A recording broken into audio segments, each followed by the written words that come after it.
तुम मून की सरफेस पे खड़े हो और दूर उस नीले अर्थ को देख रहे हो। अब खुद से पूछो, हम वापस क्यों जा रहे हैं जब अपोलो की आखिरी फुटप्रिंट्स लूनर डस्ट से गायब हुए आधी सदी हो गई। इस बार ह्यूमैनिटी क्या डिस्कवर करने की उम्मीद कर रही है? क्या आर्टेमिस मिशंस वो सब कुछ बदल सकते हैं जो हम अपने यूनिवर्स में अपनी जगह के बारे में जानते हैं, यहाँ तक कि हमारी खुद की अर्थ पे रहने के तरीके को भी। आज हम नासा के आर्टेमिस मिशन की कहानी जानेंगे।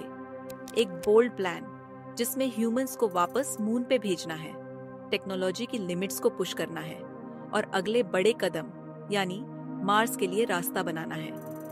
आर्टेमिस प्रोग्राम कोई आम मून ट्रिप नहीं है। ये अपोलो के बाद सबसे ambitious human space flight campaign है और ये स्पेस एक्सप्लोर करने के तरीके ही बदल रहा है। आर्टेमिस का गोल काफी बोल्ड है।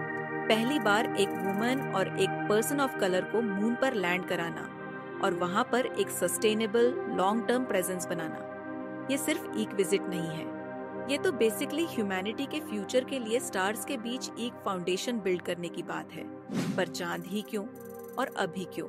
इसका जवाब है साइंस, टेक्नोलॉजी और वो जबरदस्त क्यूरियोसिटी जो एक्सप्लोर करने की चाह में होती है। चांद अपने आप में एक ट्रेजर ट्रोव है जिसमें अर्ली सोलर सिस्टम के बारे में ढेर सारे क्लूज छुपे हुए हैं। इसके पुराने रॉक्स ऐसे टाइम कैप्सूल्स की तरह हैं जो कॉस्मिक इम्पैक्ट्स, सोलर एक्टिविटी और यहाँ तक कि अर्थ पर पानी कैसे आया, इन सब की इन्फो संभाल कर रखे हुए हैं। जब साइंटिस्ट्स चांद की जियोलॉजी को स्टडी करते हैं तो उनकी उम्मीद होती है कि वो कुछ फंडामेंटल क्वेश्चंस के जवाब ढूंढ पाएंगे। हमारी धरती बनी कैसे थी? अर्थ का पानी आया कहाँ से? और क्या ऐसे ही प्रोसेसेस ने बाकी वर्ल्ड्स को भी शेप किया होगा? आर्टेमिस एक तारा से फ्यूचर एक्सप्लोरेशन का टेस्ट बेड भी है। जो टेक्नोलॉजीज लूनर मिशंस के लिए डेवलप हो रही हैं, जैसे एडवांस्ड लाइफ सपोर्ट, नए प्रोपल्शन सिस्टम्स और सस्टेनेबल हैबिटेट्स, ये सब मार्स और आगे जाने के लिए स्टेपिंग स्टोन्स हैं। मून पर सर्वाइव और काम करने की जो चैलेंजेस हैं, वो इंजीनियर्स और एस्ट्रोनॉट्स को मजबूर कर देंगी कि वो ऐसे सॉल्यूशंस इन्वेंट करे जो शायद एक दिन ह्यूमन रेड प्लैनेट पर भी थ्राइव करने में हेल्प करे। चलिए आर्टेमिस के नट्स एंड बोल्ट्स में थोड़ा डीप चलते हैं। इस मिशन की बैकबोन है स्पेस लॉन्च सिस्टम या SLS, नासा का अब तक का सबसे powerful rocket. Statue of liberty से भी ऊंचा SLS को ऐसे डिजाइन किया गया है कि वो एस्ट्रोनॉट्स, इक्विपमेंट और सप्लाईज को पहले से कहीं ज्यादा दूर भेज सके। इसका कोर स्टेज, जिसे अभी नासा के मिचूद असेंबली फैसिलिटी में थर्मल प्रोटेक्शन दी गई है, स्पेस और री एंट्री के ब्रूटल एक्सट्रीम्स को झेल सकता है। थैंक्स टू हजारों गैलन्स की स्पेशल इंसुलेशन और पेंट, हर SLS लॉन्च एकदम इंजीनियरिंग का सिम्फनी है। 4 RS-25 engines, 2 solid rocket boosters और एक कोर स्टेज जिसमें लिक्विड हाइड्रोजन और ऑक्सीजन भरी होती है।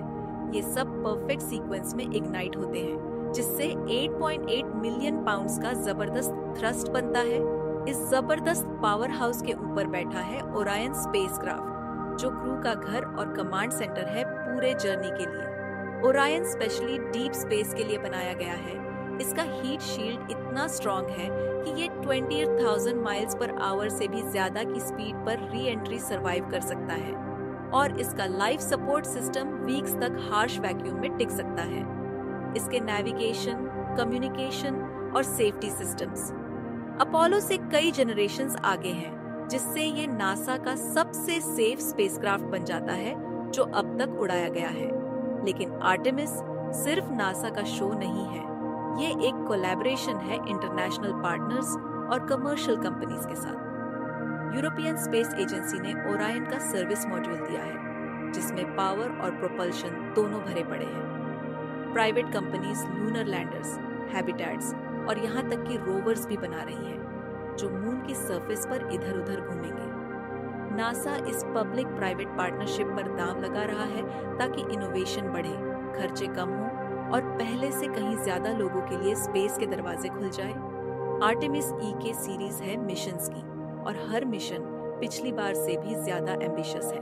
आर्टेमिस 1 जो 2022 में लॉन्च हुआ था, वो एक अनक्रूडेड टेस्ट फ्लाइट थी। ओरायन स्पेसक्राफ्ट इंसानों के लिए बनी किसी भी स्पेसक्राफ्ट से कहीं ज्यादा दूर गया। मून के चारों तरफ घूम के सेफली अर्थ पर वापस आ गया। इस मिशन ने प्रूव कर दिया कि SLS और ओरायन डीप स्पेस के टफ कंडीशंस हैंडल कर सकते हैं, जिससे फ्यूचर में एस्ट्रोनॉट्स भी जा सकें। अगला नंबर है आर्टेमिस 2, जो जल्दी ही होने वाला है। इस बार 4 एस्ट्रोनॉट्स जा रहे हैं, इंक्लूडिंग क्रिस्टीना कोच, जो पहली वुमन होंगी लूनर मिशन पे जाने वाली, और विक्टर ग्लोवर, जो शायद पहले पर्सन ऑफ कलर बन सकते हैं मून के ऑर्बिट में जाने वाले। ये लोग ओरायन में बैठकर चक्कर लगाएंगे हमारे चांद के आसपास। ये बेसिकली हर सिस्टम की टेस्टिंग है, और मेन इवेंट आर्टेमिस 3 की एक रिहर्सल भी। आर्टेमिस 3 वो मिशन है जो हिस्ट्री बदल देगा।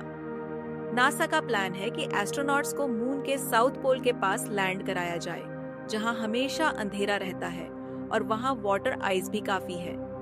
यही आइस मून के रिसोर्सेज अनलॉक करने की है। इसे हम पीने का पानी, सांस लेने के लिए ऑक्सीजन और यहाँ तक कि रॉकेट फ्यूल में भी बदल सकते हैं। अगर हम इन डिपॉजिट्स को यूज कर पाए तो मून एक रिफ्यूलिंग स्टेशन बन जाएगा डीप स्पेस मिशंस के लिए।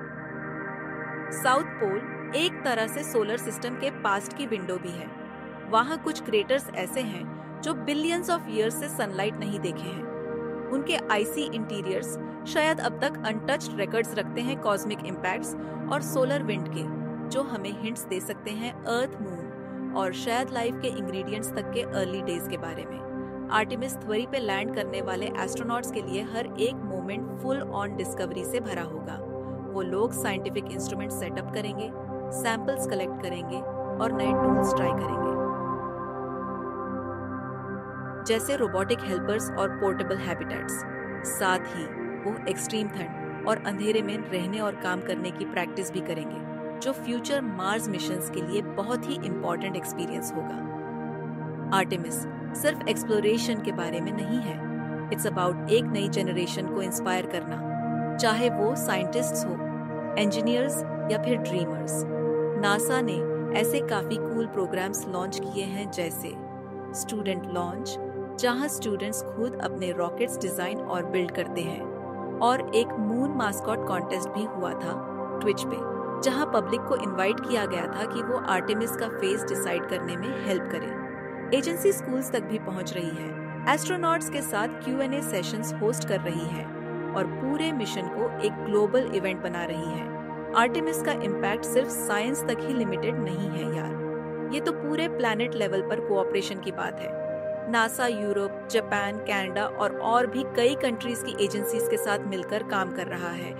ये पार्टनरशिप्स बेसिकली रूल्स सेट कर रही हैं कि ह्यूमंस मून को कैसे एक्सप्लोर, यूज और प्रोटेक्ट करेंगे, एंड आगे चलकर पूरे सोलर सिस्टम को भी। आर्टेमिस अकॉर्ड्स, जो 30 से ज्यादा कंट्रीज ने साइन किए हैं, वो प्रिंसिपल्स बताते हैं पीसफुल एक्सप्लोरेशन, साइंटिफिक शेयरिंग और हेरिटेज साइट्स जैसे अपोलो लैंडिंग एरियाज को प्रिजर्व करने के लिए। लेकिन आर्टेमिस को भी काफी चैलेंजेस फेस करने पड़ रहे हैं। SLS और ओरायन को बनाना एक्सपेक्टेड से ज्यादा टाइम और पैसे ले रहा है।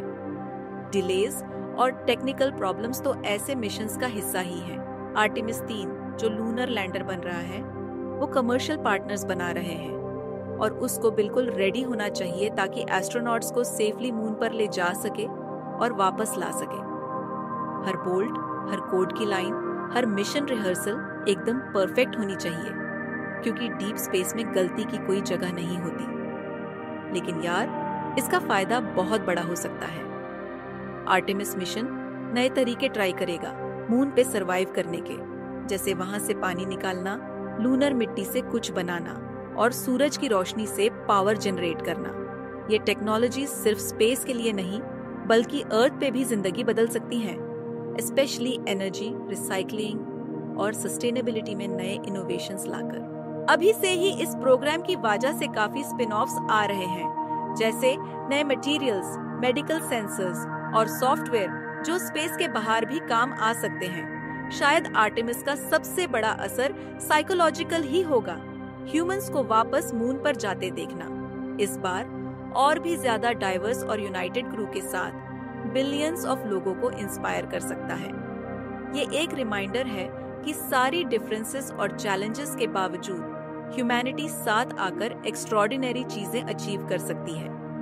आर्टेमिस होप, क्यूरियोसिटी और उस रिलेंटलेस ड्राइव का सिंबल है जिससे हम एक्सप्लोर करते रहते हैं। आर्टेमिस मिशन सिर्फ मून तक जाने का सफर नहीं है, ये ई के नई ईरा की एक्सप्लोरेशन का पहला कदम है जो हमें मार्स तक, जुपिटर के आइसी मून्स तक और शायद उससे भी आगे ले जा सकता है। ये बात है साइंस फिक्शन को रियलिटी में बदलने की और मून को पूरे यूनिवर्स का गेटवे बनाने की।